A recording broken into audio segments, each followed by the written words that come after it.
Nós hoje celebramos Jesus Cristo, Rei do Universo, uma festa recente na igreja. O Papa Pio XI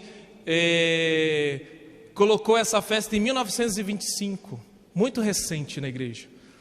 E essa festa foi colocada para encerrar o ano litúrgico, porque a partir do domingo que vem nós começamos um novo ano para nós católicos.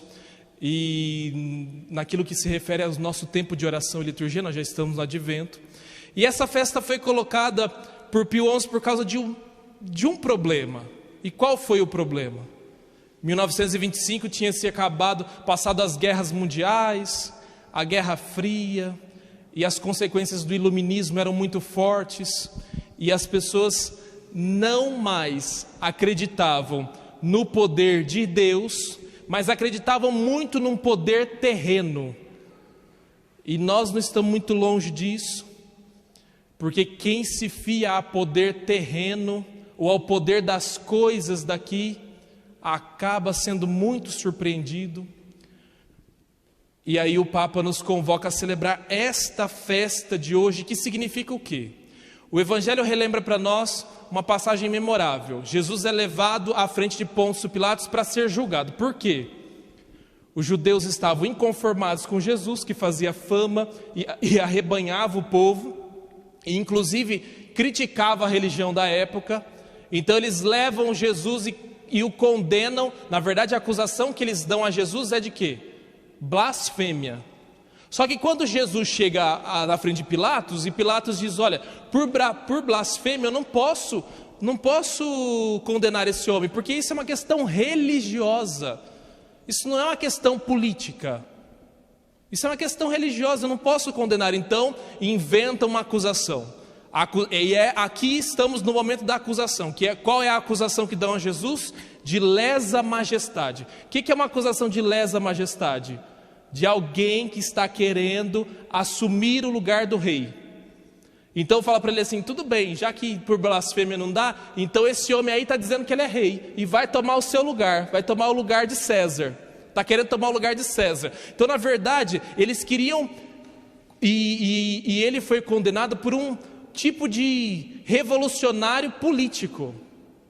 E aí começa todo o diálogo maravilhoso entre Jesus e Pilatos, que é na verdade um discurso em que se revela o que significa esse reinado. Lembra que várias vezes Jesus, quando multiplicou os pães, quiseram proclamar o rei, e aí quando foram proclamar rei, Jesus foi embora e ficou chateado com aquele povo. E em outros determinados momentos Jesus diz que precisaria passar por determinados sofrimentos, porque não estava no âmbito dele chegar em Jerusalém e ser proclamado rei, mas ser colocado numa cruz. E essa distinção, num outro momento Jesus diz assim, dá a César o que é de César e a Deus o que é de Deus. Jesus vai construindo essa distinção, porque na cabeça das pessoas, Jesus tinha que assumir um poder terreno, tinha que se tornar um presidente do Brasil.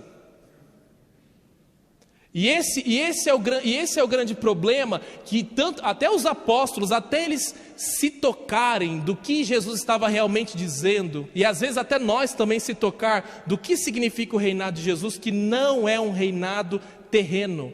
Eu não sou deste mundo. Por 3 vezes no Evangelho Jesus fala a mesma coisa de 3 vezes diferentes. O meu reinado não se confere a este mundo. Então qual que é o reinado de Jesus?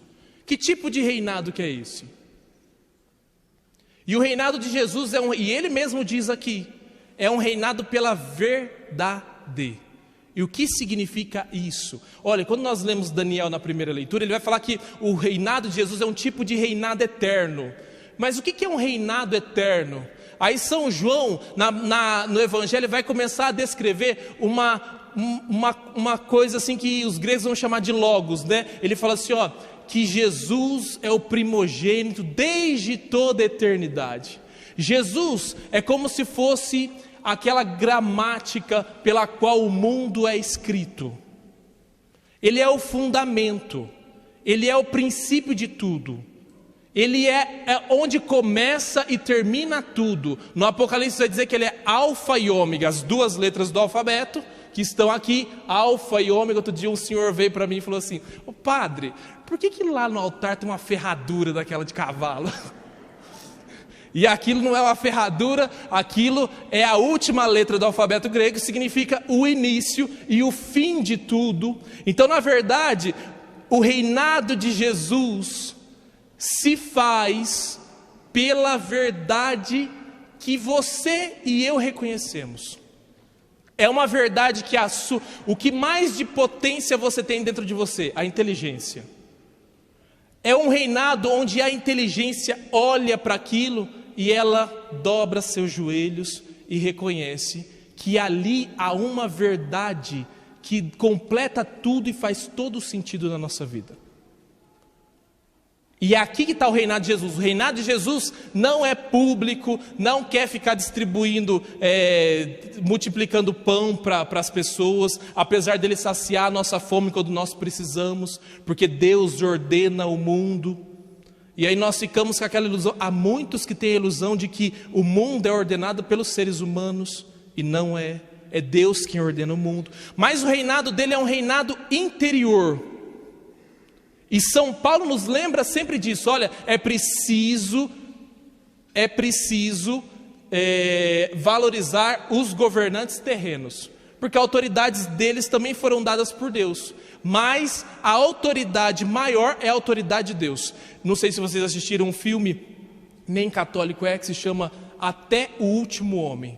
Já viram esse filme? Olha, precisam ver, maravilhoso. Lembra, aquele homem, ele faz uma promessa a Deus. E qual que era a promessa que ele faz a Deus? Que não ia matar ninguém. E o homem é convocado para lutar na guerra. Chega lá, ele vai. E aí, o que dizem para ele? O negócio é o seguinte, tem que pegar em arma agora. E ele diz assim: não, eu vou na guerra, mas vou sem arma. Mas como é que é isso? Como é que eu vou para uma guerra sem arma? Não, eu vou para salvar vidas.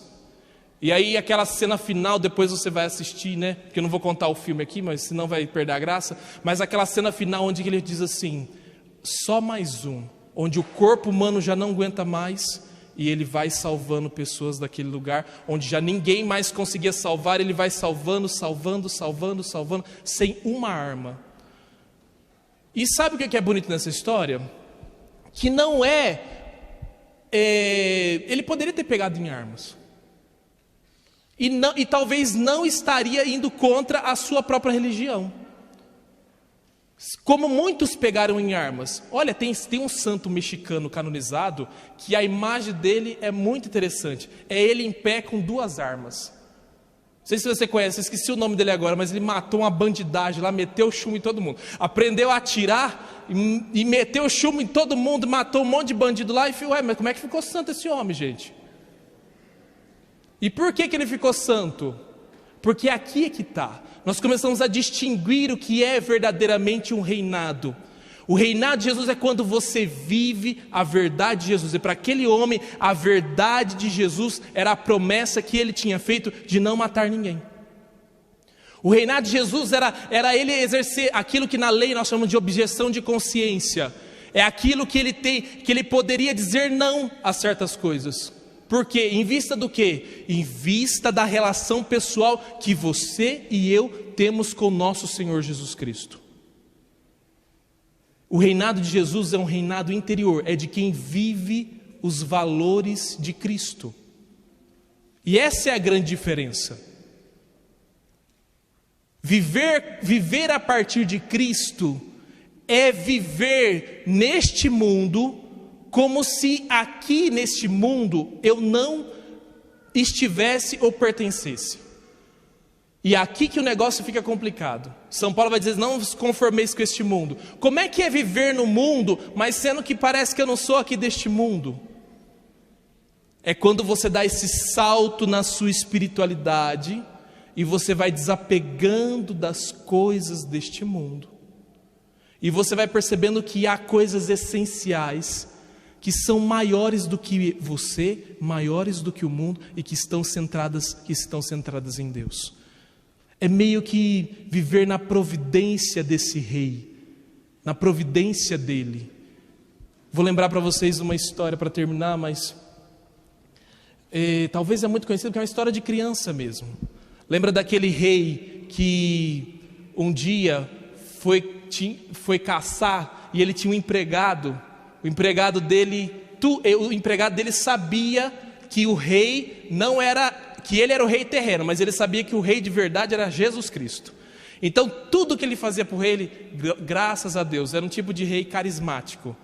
E aí tudo que acontecia, ele, graças a Deus, louvado seja Deus, tudo que ele fazia, o rei mandava, ele dizia graças a Deus. E o rei já estava insuportando, que esse homem dá graça por tudo, gente, o que é isso? Pelo amor de Deus. E aí esse homem foi um dia caçar, e aí aparece uma onça, e aquela confusão, o empregado tentando ajudar, e vira aquilo, mas por fim ainda a onça come o dedinho do rei, mas eles escapam. E aí chega em casa, e aí o rei vai falar com o empregado, né? O empregado diz assim: olha que bênção, graças a Deus, o senhor só perdeu o dedinho. Mas que graças a Deus o quê? Perdi foi meu dedo, e manda o empregado para a cadeia. E lá na cadeia, o empregado todos os dias, louvado seja Deus porque eu estou aqui. Enfim, e o pessoal vai falar para olha, o homem lá não para de dar graças a Deus por aquilo que está acontecendo com ele. Mas esse homem não tem jeito não é possível. Não é possível, tem alguma coisa nesse homem que é diferente do que é diferente. E ele, um dia o rei vai de novo caçar, e agora sem o empregado que está lá na cadeia, chega lá, é pego por uma tribo de índios antropofágicos. Uma palavra muito chique para dizer canibais. Come gente. E aí fizeram lá a dança dos índios em volta, acenderam a fogueira, colocaram esse rei lá no meio dessa fogueira e aí vem o sacerdote da tribo para abençoar a oferenda. O sacerdote vê a oferenda e fala assim: não pode não, está faltando um dedo, a oferenda não pode, tem que ser oferenda perfeita. Aí solta o rei chega em casa angustiado, manda soltar o empregado e fala assim: olha, eu não estava entendendo você todos os dias aí você dando graças a Deus, e olha, se não fosse por causa desse dedinho meu que tinha cortado, hoje eu não estaria aqui. E aí ele falou assim: graças a Deus que tudo isso aconteceu, viu? Graças a Deus. Aí ele falou assim: mas eu queria pedir perdão, porque eu te prendi, não devia ter prendido você. E o empregado falou assim: não, para mim foi uma bênção ficar na prisão. Graças a Deus que eu estou aqui. Ué, mas como assim? Eu deixei você preso, você está dando graças a Deus porque está preso esse tempo todo? Porque se eu não tivesse preso, eu tinha ido lá caçar com o senhor e o meu dedo está aqui, ó. Eu é que não estava aqui hoje para contar a história. Estou dizendo essa história para vocês, para dizer assim, ó, o reinado de Jesus é uma providência. Uma providência que às vezes no sertão faz brotar água, mas que às vezes no sertão não faz brotar água. Que às vezes sacia a sede, mas que às vezes deixa passar a sede. A verdade de Deus é uma verdade tão sublime que só Ele conhece, que eu não entendo num primeiro momento. Por que eu tive que perder o dedo naquele momento? Eu não entendo. Mas no plano de Deus nós devemos regidos sobre uma providência. E é nessa providência do reinado de Deus que nós precisamos fazer o esforço de nos colocar, que nem sempre é fácil nos colocar nessa providência, nem sempre. Mas que Deus nos ajude a declarar: podes reinar, Senhor Jesus, na minha vida. Que Deus nos ajude a declarar todos os dias essa verdade. Que não seja eu narcisista, achar que tudo e todos devem se dobrar diante de mim e fazer o que eu quero, mas também que eu não seja desequilibrado ao ponto de idolatrar coisas nesse mundo, idolatrar políticos, idolatrar situações, idolatrar amigos, pessoas, mas que as minhas relações sejam boas, sejam relações livres e não de escravidão. Porque só quando eu reconheço que Jesus é o único Senhor, as minhas relações, elas passam a ser saudáveis, melhores e diferentes. Fica de pé. Se você sabe o refrão, canta comigo. podes reinar, Senhor Jesus, ó sim, o teu poder, teu povo sentirá. Que bom, Senhor, saber que estás presente aqui.